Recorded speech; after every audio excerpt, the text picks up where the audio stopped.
ధన్యవాదాలు అధ్యక్ష.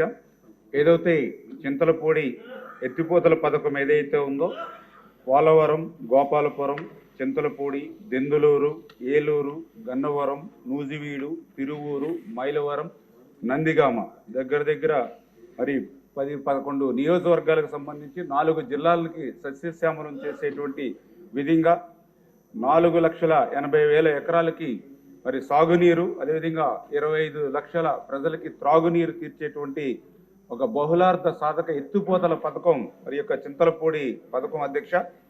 అత్యంత ప్రాధాన్యత కలిగినటువంటి పథకం. ఆ రోజు గౌరవ ముఖ్యమంత్రి చంద్రబాబు నాయుడు గారు 2014, 2019లో అత్యంత ప్రాధాన్యతనిచ్చి, ఎందుకు నేను ఈ మాట చెప్తూ ఉన్నానంటే, ఏదైతే 2014కు ముందు చింతలపూడి ఎత్తిపోతల పథకం ప్రారంభమైనప్పటికీ కూడా ఆ రోజు 14కు ముందు 5 సంవత్సరాల్లో ఈ పథకానికి కేవలం 323 కోట్ల రూపాయలు, అంటే పనుల్లో 5% మాత్రమే 14కు ముందు 5 సంవత్సరాల్లో పనిచేస్తే, అదే 14-19 తెలుగుదేశం ప్రభుత్వం హయాంలో 3,038 కోట్ల రూపాయలు ఖర్చు పెట్టి, అంటే పనుల పురోగతిలో 40% పనులు 5 సంవత్సరాల్లో తెలుగుదేశం ప్రభుత్వ హయాంలో చేసినటువంటి పరిస్థితి అధ్యక్ష. మరి తర్వాత ఏదైతే 2019, 2024 మరి గత ప్రభుత్వ 5 సంవత్సరాల్లో చూస్తే కేవలం 760 కోట్లు మాత్రమే, అంటే కేవలం 5% మాత్రమే పనులు ముందుకెళ్ళినటువంటి పరిస్థితి అధ్యక్ష. అంటే ఈ రకంగా 40% ఆ రోజు తెలుగుదేశం ప్రభుత్వ హయాంలో చేసినటువంటి పనులను కూడా గత 5 సంవత్సరాల ప్రభుత్వం నిర్లక్ష్యం చేయడం వల్లే ఈరోజు ఈ చింతలపూడి ఎత్తిపోతల పథకాన్ని ఈ రకమైనటువంటి దుస్థితి ఏర్పడినటువంటి పరిస్థితి అధ్యక్ష. రెండవది, ఏదైతే గౌరవ శాసనసభ్యులు కూడా 2014, 2019లో ఈ యొక్క పనులు పురోగతి ఉన్నాయి. 2019, 2024లో ఈ పనులు ఆగిన మాట వాస్తవమా అని ఆయన కూడా అడగడం జరిగింది అధ్యక్ష.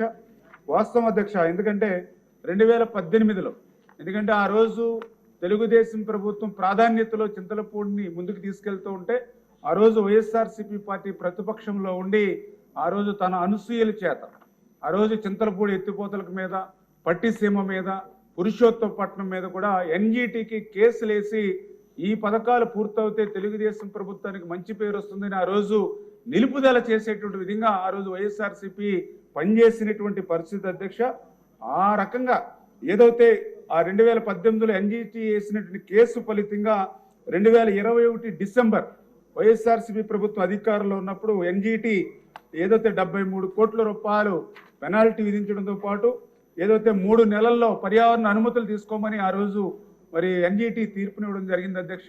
దురదృష్టం, ఆ రోజు ఉన్నటువంటి వైఎస్ఆర్సీపీ ప్రభుత్వం 3 నెలల్లో ఏదైతే పర్యావరణ అనుమతి తీసుకోమని చెప్పినా కూడా మరి వాళ్ళు మిగిలినటువంటి 3 సంవత్సరాల్లో కూడా ఆ పని చేయనటువంటి పరిస్థితులు, ఆ పనులన్నీ కూడా నిలిచిపోయినటువంటి పరిస్థితి వాస్తవం అధ్యక్ష.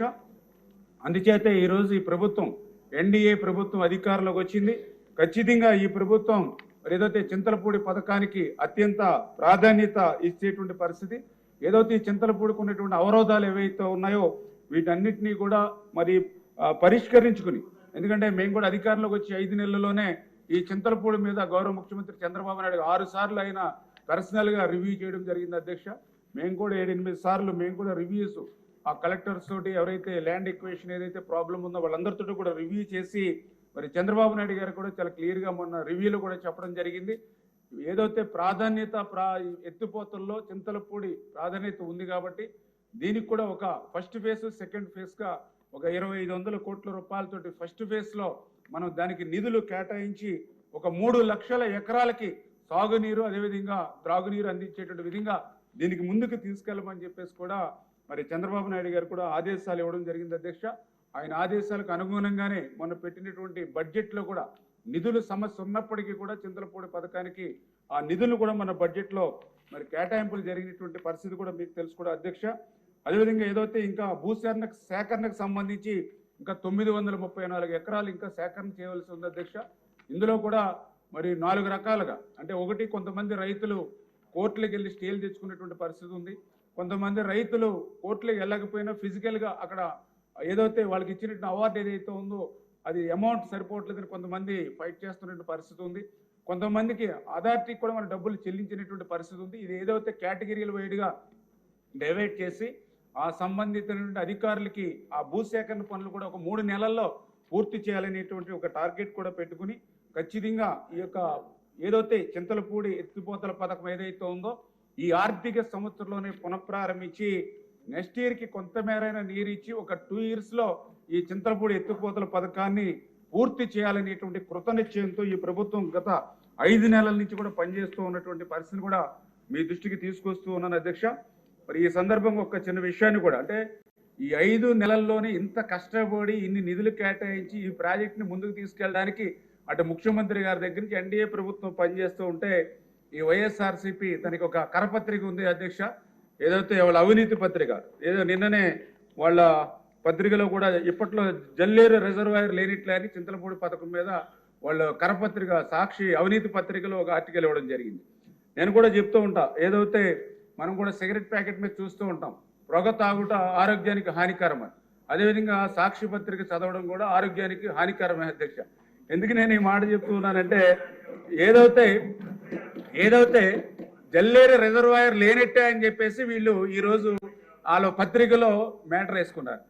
కానీ గతం నేను చూస్తే ఏదైతే వాళ్ళ ప్రభుత్వంలోనే అంటే 2023లో వాళ్ళ ప్రభుత్వం అధికారంలో ఉండగానే మరి ఏదైతే ఆ రోజు మరి పర్టికులర్గా ఏదైతే మన విజయవాడలో జరిగినటువంటి మీటింగ్స్లో కూడా వాళ్ళే ఒక ఎక్స్పర్ట్ కమిటీ అంటే స్టేట్ ఎక్స్పర్ట్ అప్రైజల్ కమిటీ అని 2023 డిసెంబర్ 4-5 తారీఖుల్లో జరిగితే ఆ అప్రైజల్ కమిటీకి ఒక నివేదిక ఇచ్చారు అధ్యక్ష. వాళ్ళు ఇచ్చినటువంటి నివేదికలో చాలా క్లియర్గా submit affidavit for stating that no earthen dams and no reservoirs are proposed to be constructed in the project. అంటే చాలా క్లియర్గా వాటిలో అఫిడవిట్ సబ్మిట్ చేశారు, ఈ చింతలపూడి ప్రాజెక్టులో రిజర్వాయర్స్ ఏమీ కూడా మేము ప్రపోజల్ చేయట్లేదని వాళ్ళే ఆ రోజు రిజర్వాయర్ని ఎత్తేసినటువంటి పరిస్థితి అధ్యక్ష. దాని తర్వాత మళ్ళీ వాళ్ళు గవర్నమెంట్కి కూడా ఒక లెటర్ కూడా రాశారు అధ్యక్ష. మళ్ళీ డిసెంబర్ 2023లో చాలా క్లియర్గా అందులో కూడా మెన్షన్ చేశారు అధ్యక్ష, Jalleru reservoir component is deferred kept aside as the Jalleru reservoir component exist in the original as well as revised administration approval given by the government. అంటే మేము ఏదైతే జల్లేరు రిజర్వాయర్ని వదులుకున్నామో దీన్ని పక్కన పెట్టామని చాలా క్లియర్గా వాళ్ళ ప్రభుత్వంలోనే అఫిడవిట్ ఇచ్చి వాళ్ళే గవర్నమెంట్కి లెటర్లు రాసి ఈరోజు ప్రభుత్వం మారిన తర్వాత ప్రతిపక్షంలోకి వచ్చిన తర్వాత ఇటువంటి బురద జల్లేటువంటి కార్యక్రమం వాళ్ళు చేస్తున్నారు అధ్యక్ష. ఏది ఏమైనా ఈరోజు ఎన్డీఏ ప్రభుత్వం కృతనిశ్చయంతో, ఎందుకంటే ఈరోజు ఏదైతే ఈ యొక్క 10-12 నియోజకవర్గాలకి నీరు అందించడమే కాదు అధ్యక్ష, దీని ద్వారా చింతలపూడి ఎత్తిపోతల ద్వారా పర్టికులర్గా నాగార్జున సాగర్కి సంబంధించి 2,10,000 ఎకరాలకు సాగునీరు అందించడం ద్వారా ఏదైతే నాగార్జున సాగర్ లెఫ్ట్ కెనాల్ నుంచి తీసుకునేటువంటి నీటిని మనం నిలుపుదల చేసుకోవడం ద్వారా అది శ్రీశైలంలో బ్యాక్ వాటర్ కింద రాయలసీమకు కూడా ఉపయోగించుకునేటువంటి అవకాశం ఈ చింతలపూడి ఎత్తిపోతల పథకం ద్వారా ఉంటుంది సార్ అధ్యక్ష. అందుచేత ఇది నదుల అనుసంధానంలో భాగంగా చంద్రబాబు నాయుడు గారి కళ. అందుచేత ఖచ్చితంగా ఈ చింతలపూడి ఎత్తిపోతల పథకాన్ని చంద్రబాబు నాయుడు గారు ఈ ఆర్థిక సంవత్సరంలో ప్రారంభించి మళ్ళీ ఆయన ఈ యొక్క చింతలపూడి ఎత్తిపోతల పథకం ద్వారా ఆ యొక్క గోదావరి నీటిని ఈ యొక్క కృష్ణా ప్రాంతానికి అందిస్తాం అధ్యక్ష. Thank you.